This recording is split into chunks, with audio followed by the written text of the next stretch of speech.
सुप्रभात बच्चों, अपना संकल्प के 10th बायोलॉजी के क्लास में आपका पुनः एक बार स्वागत है। पिछले क्लास में हम नियंत्रण और समन्वय से संबंधित कुछ फंडामेंटल बातों पर चर्चा शुरू किए थे।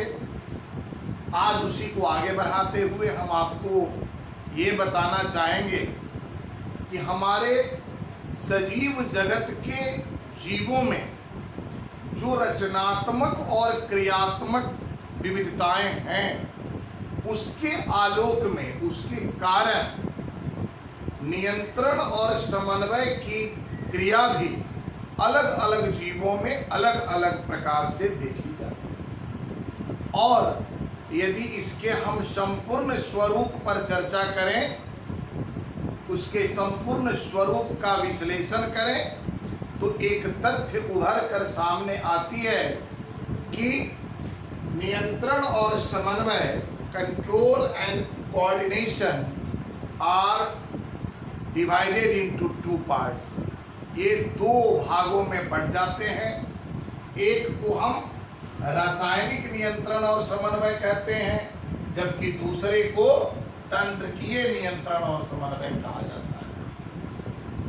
जैसा कि इनके नामों से स्पष्ट है, रासायनिक नियंत्रण वैसा नियंत्रण है जिसमें नियंत्रण की संपूर्ण प्रक्रिया रासायनिक तत्वों जो जीवों में हार्मोन के रूप में उत्पन्न होते हैं या एक कोशिकीय जीव में रासायनिक प्रकृति के कुछ पदार्थ होते हैं जिनके माध्यम से नियंत्रित होती है।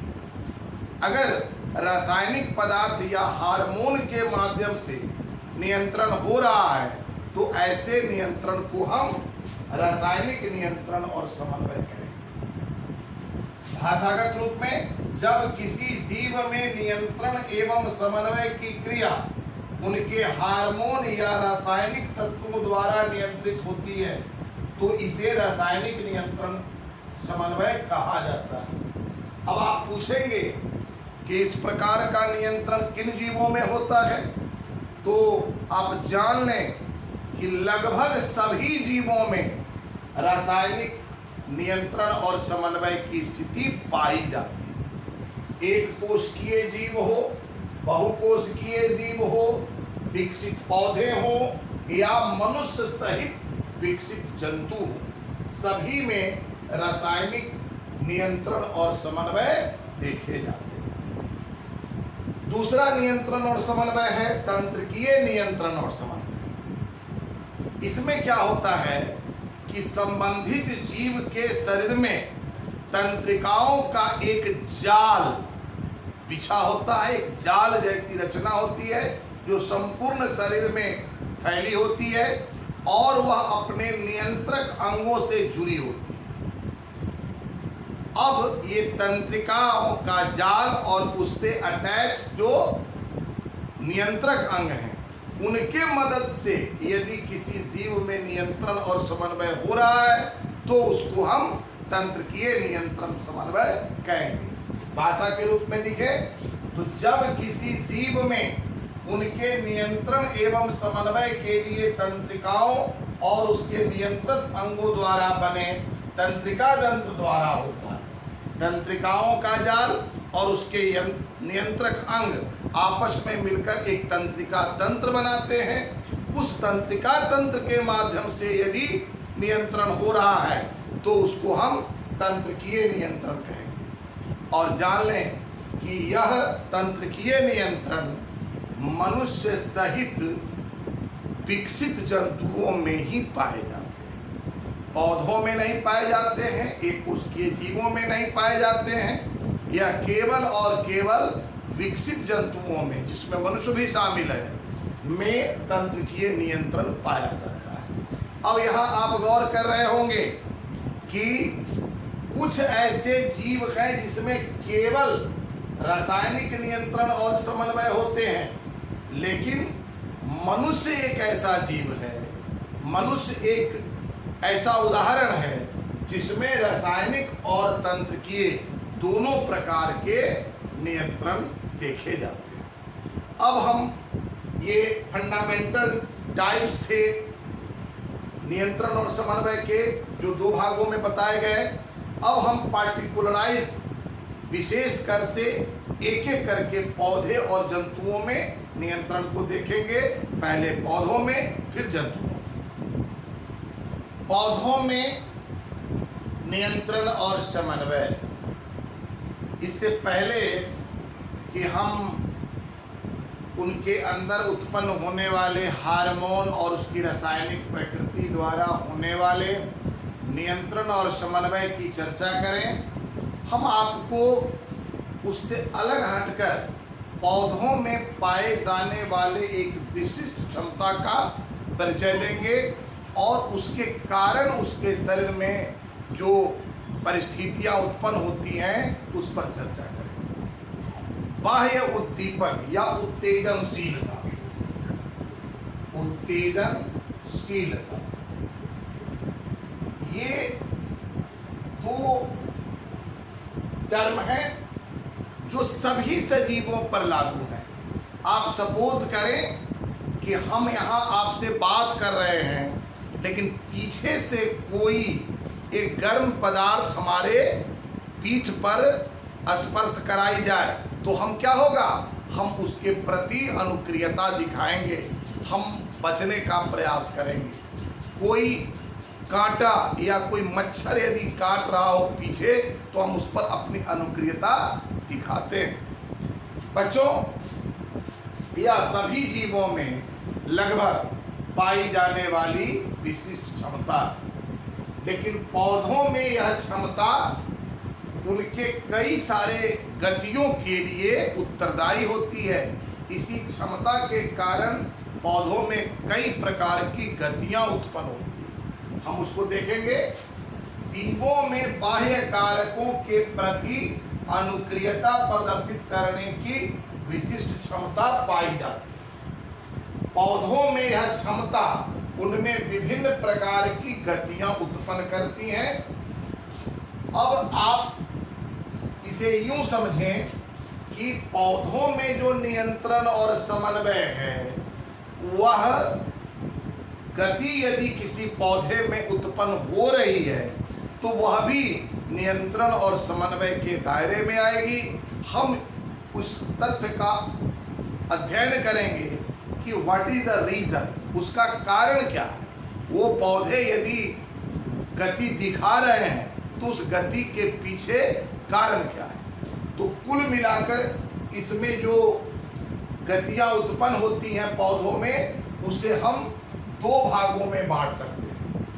एक को हम वृद्धि प्रेरित गति कहेंगे और दूसरे को अनुवर्तनी गति कहेंगे। आप गौर करें कि किसी बीज में अंकुरण होता है और अंकुरण जो है वो डे बाय डे बढ़ता है। ये अंकुरण डे बाय डे बढ़ रहा है, तो ये क्या है, अंकुर में एक प्रकार की गति है। यह गति, ऐसी गति वृद्धि प्रेरित गति कहलाती है, जबकि दूसरी गति अनुवर्तनी गति है। आप छुई मुई का पौधा देखे होंगे, उसको स्पर्श करते ही उसकी सारी पत्तियां सिकुड़ जाती हैं। या दूसरा उदाहरण, कोई बंद कमरा हो और उसमें यदि गमले वाला कोई पौधा रख दिया जाए और किसी एक खिड़की से उसको प्रकाश दी जाए तो आप पाएंगे कि एक निश्चित समयावधि के बाद गमले का पौधा उस प्रकाश की ओर झुक जाता है। तो इस प्रकार छुई मुई में जो गति उत्पन्न हुई वह स्पर्श के कारण हुई, इसलिए उसको स्पर्शानुवर्ती गति कहेंगे। और गमले के पौधे में सूर्य के प्रकाश की ओर जो झुकाव हुआ, वहाँ जो गति उत्पन्न हुई वो प्रकाशानुवर्ती गति कहलाएगी। इस प्रकार 2 प्रकार की गतियाँ पौधों में देखी जाती हैं, पाई जाती हैं, जो उसके सहज बाह्य उद्दीपनों के प्रति अनुक्रियता के कारण है, जो वृद्धि प्रेरित भी हो सकती है, अनुवर्तनी भी हो सकती है। तो हम अब आपको पौधों में पाए जाने वाले कुछ प्रमुख गतियों का उल्लेख करेंगे। तदनुसार उसके उपरांत हम आपको पौधों में पाए जाने वाले रासायनिक नियंत्रण की चर्चा करेंगे। जैसा कि मैं अभी आप लोगों से चर्चा किया कि पौधों में कुछ विशेष प्रकार की गतियां पाई जाती हैं और उन गतियों को हम दो भागों में कैटेगराइज कर सकते हैं। दो श्रेणियों की गति है, उसको दो भागों में हम बांट सकते हैं। पहला, वृद्धि प्रेरित गति। पौधों में पाई जाने वाली वैसी सभी गतियां जो डायरेक्ट हमें वृद्धि को परिलक्षित कराती है, जिसके माध्यम से वृद्धि परिलक्षित होती है, वृद्धि दिखाई देती है, तो ऐसी गति को हम वृद्धि प्रेरित गति कहेंगे। पौधों में पाई जाने वाली वैसी गति जो निश्चित रूप से वृद्धि परिलक्षित होती हैं, वृद्धि प्रेरित गति कहलाती हैं। दो उदाहरण मैं दिया हूं। बीज के अंकुरण के क्रम में नवोद्भिदों का मृदा को विस्थापित करते हुए बाहर आना।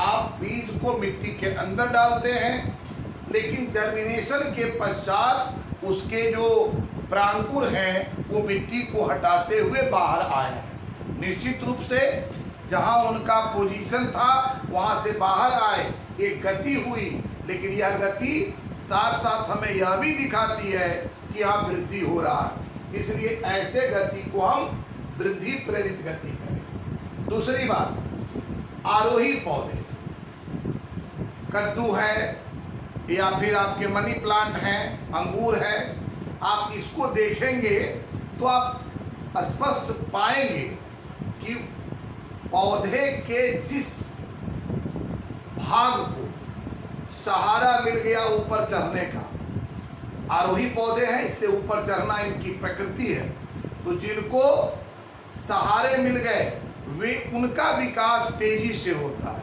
और जो सहारे विहीन हो गए उनका विकास कम तेजी से होता है। यह भी वृद्धि प्रेरित गति का एक उदाहरण है कि आरोही पौधों को सहारा मिलने पर अधिक तेजी से वृद्धि और सहारा नहीं मिलने पर एक ही टाइम पर दो कद्दू का पेड़ लगाइए, दोनों में अंकुरण हुआ, समान पौधे हैं, अब एक को आप क्लाइंबिंग सपोर्ट दे दीजिए, आरोही सहायता दे दीजिए, और दूसरे को आप कोई सहायता नहीं दीजिए, देखिएगा कि एक सप्ताह के अंदर में दोनों के पौधे के वृद्धि में अंतर पाया जाएगा। तो इस प्रकार के जो गतियां हैं वे वृद्धि प्रेरित गति कहलाती है। अब दूसरी गति अनुवर्तनी गति, मतलब वैसी गतियां जो बाह्य उद्दीपनों के रिएक्शन में होता है। बाह्य उद्दीपन जो पौधे पर आते हैं, पौधे जो बाह्य उद्दीपनों को रिसीव करते हैं, उसके परिणाम स्वरूप जो गतियां उत्पन्न होती है उसे अनुवर्तनी गति कहते हैं।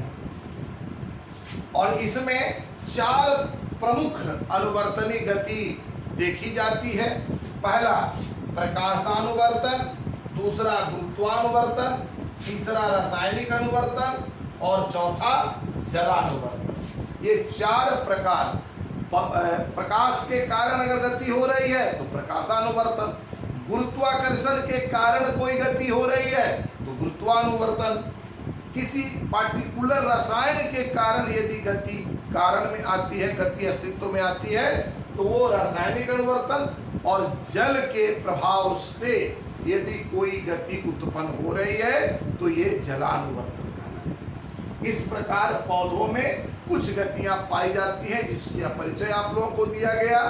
अगले क्लास में जब हम लोग मिलेंगे तो पौधों में पाए जाने वाले नियंत्रण की बात करेंगे। और जैसा कि अभी मैं पहले बता चुका हूं कि पौधों में कोई तंत्रिकीय नियंत्रण नहीं होता है, पौधों में केवल और केवल रासायनिक नियंत्रण होते हैं। तो हम उन रसायनों या हार्मोनों की चर्चा करेंगे जो पौधों के नियंत्रण को कंट्रोल करते हैं। आज इतना ही। आपसे रिक्वेस्ट होगा कि आप अपने पढ़ाई के लिए इस वीडियो को गंभीरता से देखें और शेयर करें, लाइक करें, सब्सक्राइब करें ताकि दूसरे भी छात्र छात्राओं को इसका लाभ मिल सके। धन्यवाद।